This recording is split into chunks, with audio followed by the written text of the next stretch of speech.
This situation with Sean Combs is not as it was billed to us. And I'm like, okay, if you're trying to win this case, you need to talk like a normal person and connect with the jurors. The jury literally is like, they're not even looking at, they feel uncomfortable to even look Maureen Comey in the eyes, okay? Diddy had some of his charges dropped. Like, I think there is a chance he either flat out beats this case or there's some type of hung jury and they removed, I guess, the kidnapping charges and the arson charge. So it is a little more complicated than that. The prosecutors asked to take them off the table for the jury to consider them in terms of the RICO stuff. Yeah.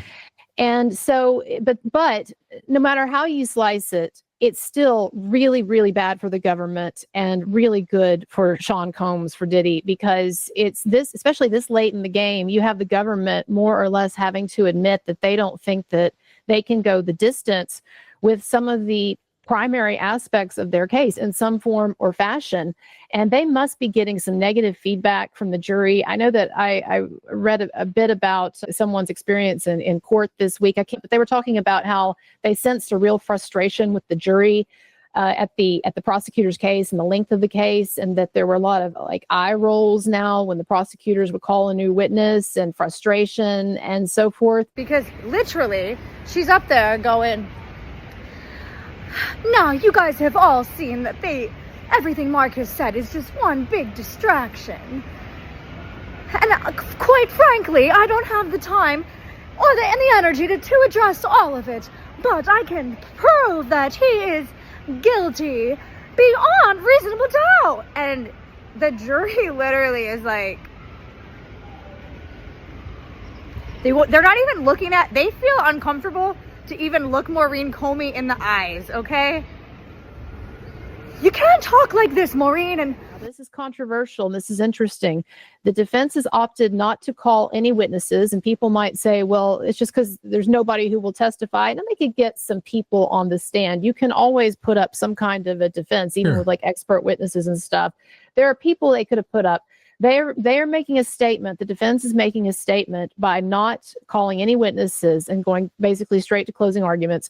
They're making a statement that the government has not come close to proving its case. Now, it could be a gamble, but at the same time, what's it really going to add for them to throw a few witnesses up on the stand to give us a different vision of Sean Combs? He could get convicted on maybe some more minor things that don't carry as long a sentence. I could be wrong. They could send him away for life, like the Nexium guy, Keith Raniere, which was also a RICO case that the guy was a sleazebag, but it was kind of weird. I think that he got a life sentence for being a cult leader. But anyway, they could pull one of those and put him away for life, but I just have a feeling that they're not, and I think the prosecution knows that they're in some trouble, and that's why they're doing this last minute sort of reformulation of their strategy.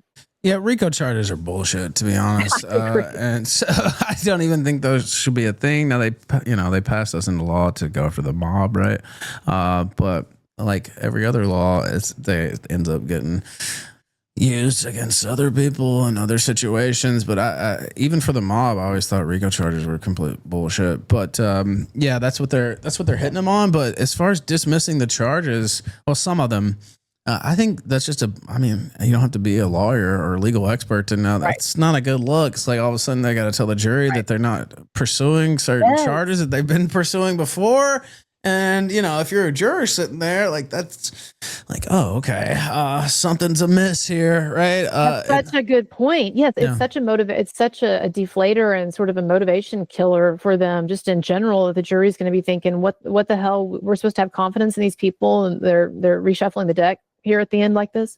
Yeah, so you do think hung jury? I think he's going to get a much better outcome than people have been thinking. Yeah. So I don't know. And, you know, I feel weird. We talked about this before. I feel weird cheering on someone who has beaten up women and someone who has done a lot of shitty things. But let me tell you something. Women that he was with, they were all, I'm sorry, but they were all on the make in various ways. These were calculating women. These were shrewd women. These were women who had their own shit and were using him in a lot of ways. And that doesn't make it right to beat up someone. But this is a surprising thing, is that I was amazed at how many of these witnesses, these girlfriends of Diddy or ex-girlfriends, just openly admitted to initiating violence against him.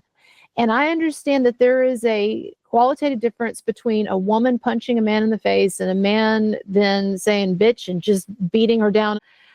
But this situation with Sean Combs is not as it was billed to us as these dovish women who are just trapped and ensnared and coerced by this man who's like gotten them beaten and intimidated into submission. That just wasn't the case. And I think that these women need to take responsibility for their part of all of this. Next time he beats up somebody, put him away for assault and battery. But this RICO stuff is bullshit, and they could barely even prove the sex trafficking stuff. I mean, even that got complicated. This is just a dude with some kinks who had girlfriends who were fully consensual. And now it's all being twisted up because the government's trying to get this guy. But I don't like it. I don't recognize myself in these women. And even look, I've had so many people tell me, "Oh, you don't understand the cycle of abuse." Yeah. And when a woman is in a violent relationship like that, then she can't assert herself. I have known multiple women in my life who were the victims of domestic violence, domestic abuse, and they would not claim that meant that every major decision that they made was made out of some fear of the man that they were with. Like these women that I know, these friends of mine who have unfortunately been in these types of relationships, they were very tough chicks themselves, and they got into some toxic mess with some toxic personalities and messed up personalities, and thank God they got out. But this caricature of like a Lifetime movie of the week, where once a woman gets into a relationship, a mutually, I should say, toxic, mutually violent relationship, once that happens, then she just gives up all responsibility for every decision she makes for years and years and years. Oh, I love freak offs. And that's not suddenly that's not supposed to matter. I just don't accept it. I don't accept it. Well, I don't accept it either. Like you said, it's almost always usually a mutually toxic relationship. Not excusing, any actions by the male, true. But yes, it's true. Because you don't get into like it's on both sides, and it's feeding on both sides. And I've talked about my mother's situation. I've seen, my mother never like made herself into a victim though, right? Like for some people. And a lot of times it's not, really how they portray it either. Like I said, I've seen actual extreme violence against my mother and stuff like that. So, if she wanted to claim that and make herself that, she would have had that right. But like a lot of people these days, particularly, a lot of times they want to make it into like part of their personality or like a trait, like you'll see.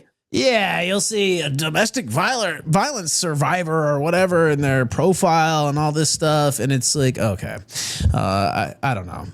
My mother wasn't like that. I don't see, making that a part of like your calling card, right? That's weird to me. Right. But yeah, thank you for coming on. I'll be focused on the Diddy stuff for sure. We probably get a verdict in that in the next week or two, hopefully. And I want to be right, so free Diddy. I'm hoping. I haven't become such a long way, though. Seriously, I remember this was one of the first places where I even talked about my doubts about this situation, and that was like 6 months ago. And at that point, we were scared to even say that. I know. The problem because they think you're sick in the head. Like they don't now, because I see more people talking about it now. I was like, hey, I don't know about this case, but back then it's like, oh, it's a slam dunk, 360 behind the back. Yeah, it's over. And what are you saying? You must be crazy. It's like, well, I don't know. I just looked at some of the accusations. It looks a little out there, and now we'll see. I mean, he could still eat the L, and there's a lot on the line, but I don't think it's so crazy to think he might beat it, or at least the hung jury at this point, and we'll see. I'll have to hit you back up, especially if he gets acquitted. That's going to be, I'm going to tut about that. You won't get acquitted. I think that's highly unlikely, but hung jury would be Hung jury would be huge, though. I'm not counting out an acquittal, but I could just want to maybe. Not that I mean, I grew up with Diddy. You know, he's been a part of the culture my whole life, pretty much. But that's not the reason why. I just want to be proven right about the case. Colonel Kurtz live on the Killstream. Thank you, madam, for coming on here tonight.